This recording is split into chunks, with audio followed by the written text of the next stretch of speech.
피곤치 아니하며 저 위험한 곳 내가 이를 때면 큰 바 위에 숨기시고 주 손으로 덮으시네.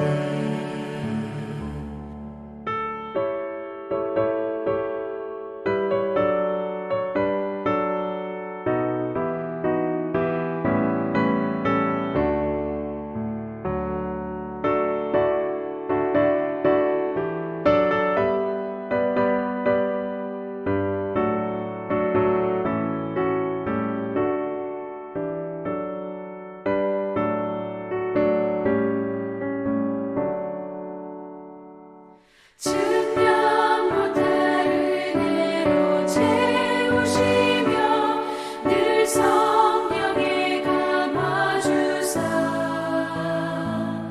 큰 기쁨 중 주님을 찬양토록 내 믿음을 도우시네. 메마른 땅을 종일 걸어가도 나 피곤치 아니하며 저 위험한 곳 내가 이를 때면 큰 바 위에 숨기시고 주 손으로 덮으시네. 주 예수님 공중에 임하실 때 나 일어나 맞이하리. 그 구원의 은총을 노래하리. 저 천군과 천사 함께 메마른 땅을 종일 걸어가도 나 피곤치 아니하며 저 위험한 곳 내가 이를 때면 큰 바 위에 숨기시고 주 손으로 덮으시네.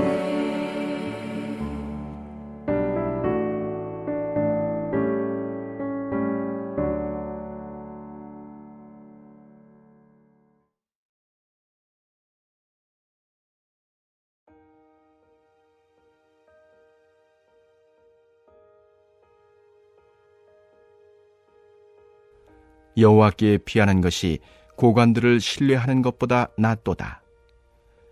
문나라가 나를 에워쌌으니 내가 여호와의 이름으로 그들을 끊으리로다. 그들이 나를 에워싸고 에워쌌으니 내가 여호와의 이름으로 그들을 끊으리로다. 그들이 벌들처럼 나를 에워쌌으나 가시던 불에 불같이 타 없어졌나니 내가 여호와의 이름으로 그들을 끊으리로다.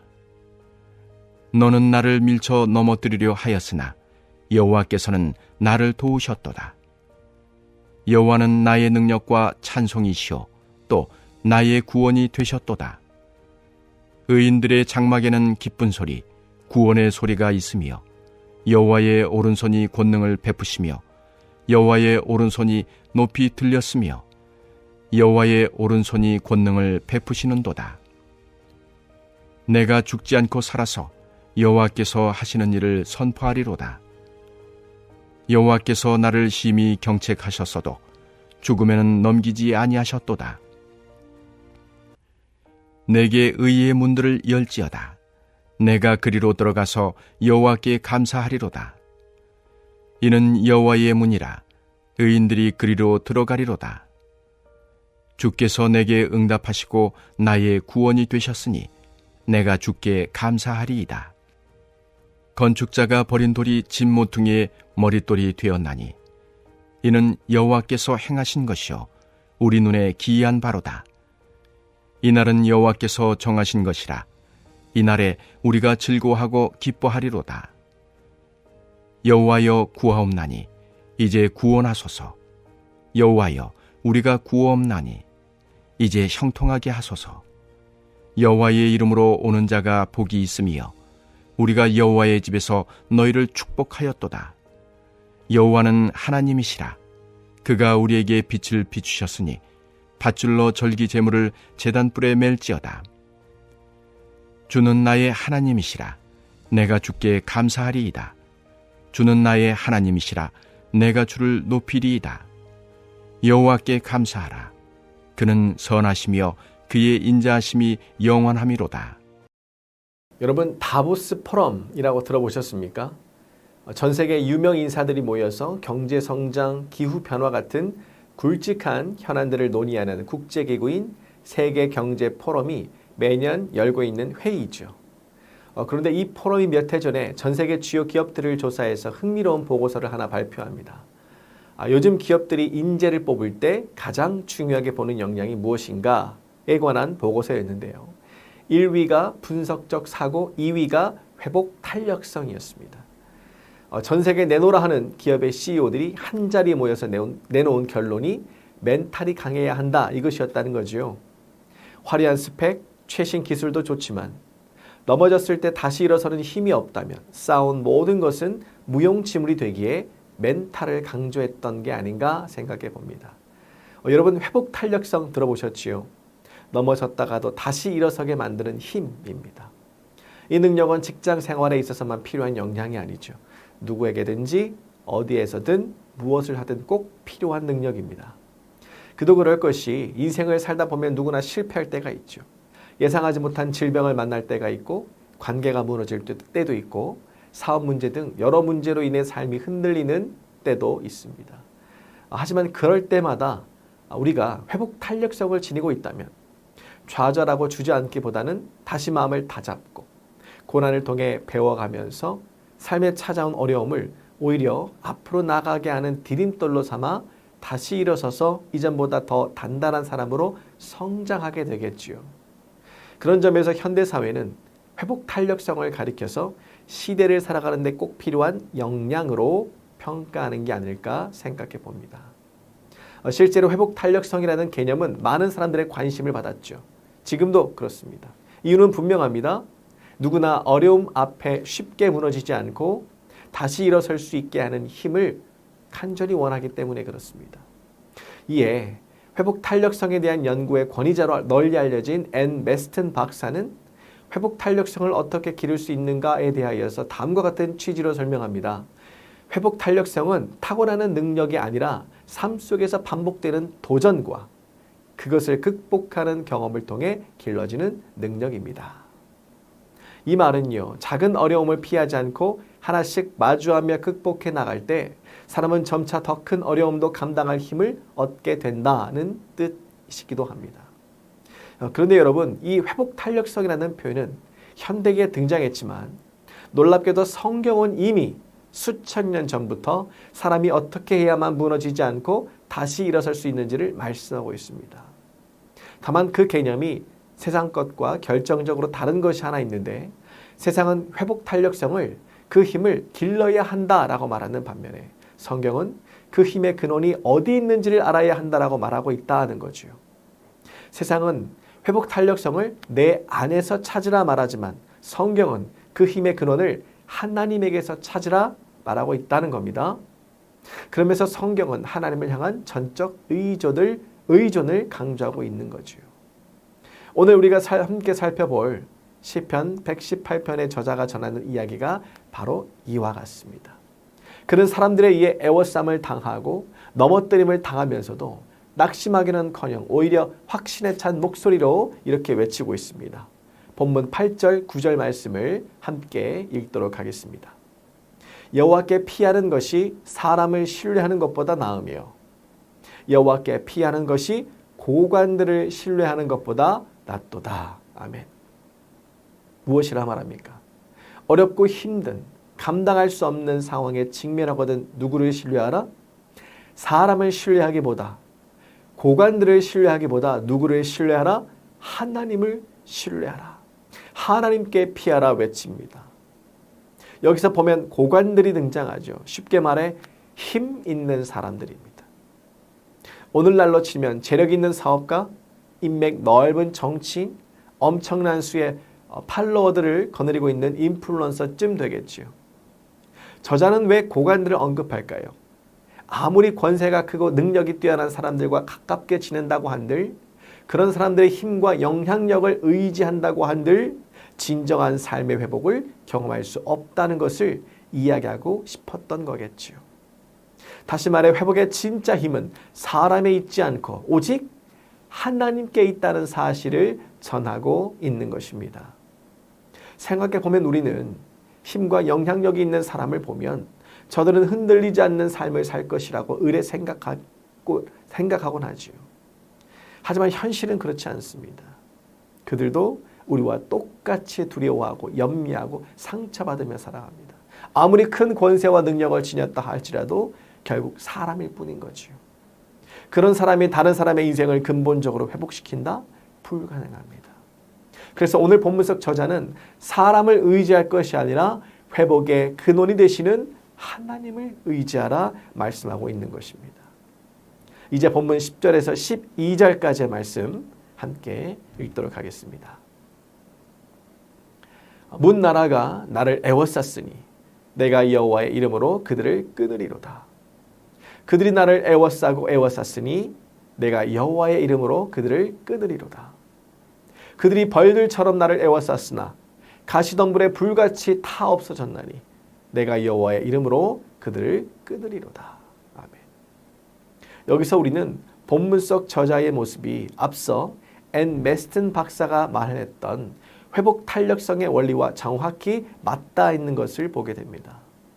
그녀는 회복 탄력성이 반복되는 도전과 그것을 극복하는 경험을 통해 길러진다라고 말했는데 본문 속 저자 역시 이와 같은 과정을 거치고 있지요.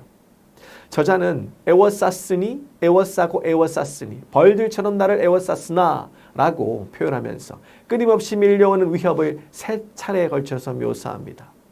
벌떼, 상상만 해도 아찔하죠.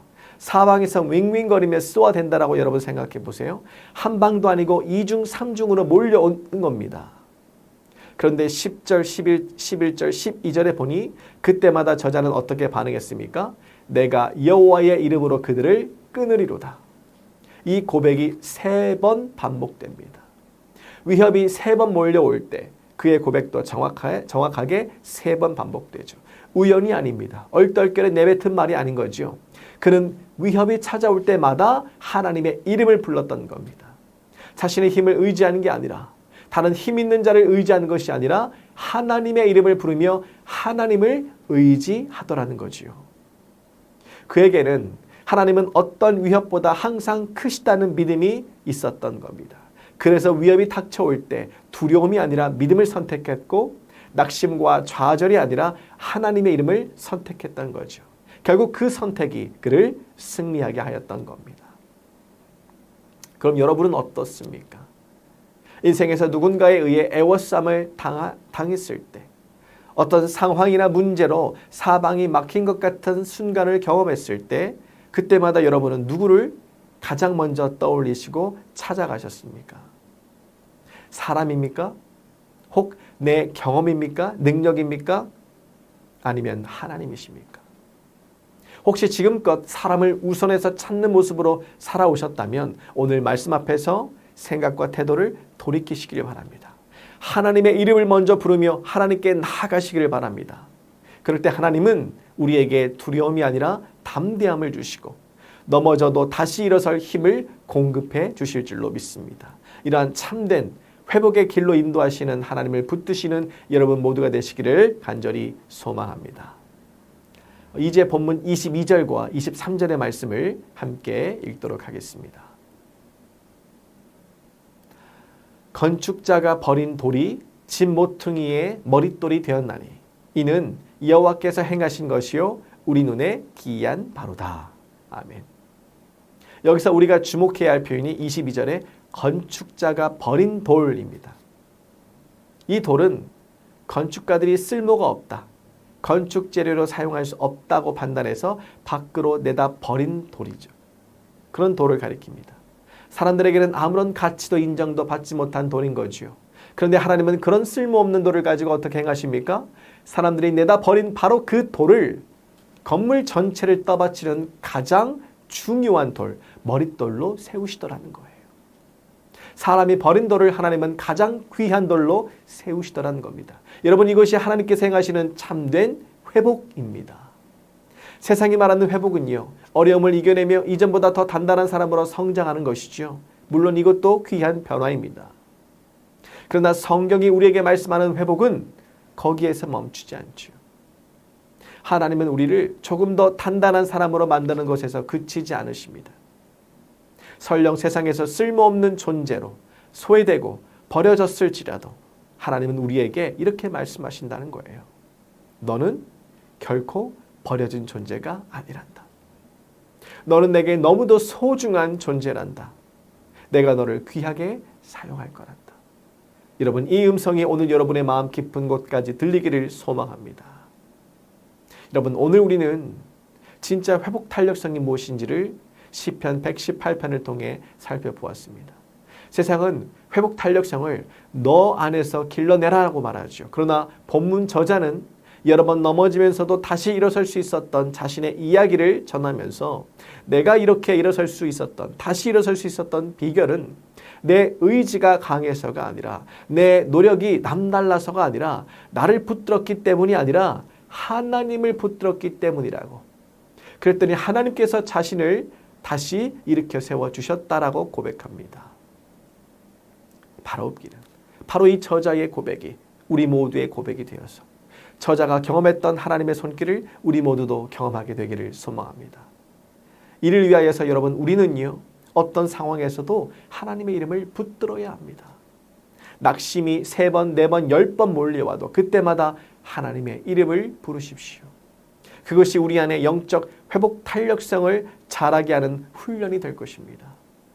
그럴 때 하나님께서는 우리를 붙드시고 우리를 다시 일으켜 세워주시고 우리의 삶을 머릿돌 같은 인생으로 아름답게 세워 가실 것입니다. 이러한 은혜와 축복이 오늘 말씀을 듣는 여러분 모두의 삶에 충만히 부어지시기를 주님의 이름으로 간절히 축원합니다. 이 시간 말씀을 기억하시며 함께 기도하기를 원합니다. 하나님, 제 신뢰의 시선을 사람에게서 주님께로 옮기게 하시고 낙심할 때마다 주님의 이름을 다시 붙들게 하셔서 버려진 돌 같던 내 인생을 주님의 머릿돌로 세워 주옵소서. 또 진행되고 있는 바울 선교사 수련회 및 MK 수련회를 통해 참여한 모두가 다시 한번 주님의 부르심에 집중하는 시간, 소명을 회복하는 시간 되게 하여 주옵소서. 서로 간 용서와 화해가 이루어지고 격려와 존중과 축복이 넘치게 없어서 특별히 오늘 저녁 7시에 진행되는 MK 수련회 저녁 집회 때 말씀을 전하시는 이동희 목사님의 말씀을 통하여서 참여한 MK 자녀들이 하나님을 깊이 만나고 복음 안에서 다시 일어서며 세상으로 담대히 파송받는 은혜가 있게 해달라고 이 2가지의 기도의 제목을 붙들고 우리가 이 시간 주님의 이름 한번 부르시고 합심으로 함께 기도하겠습니다.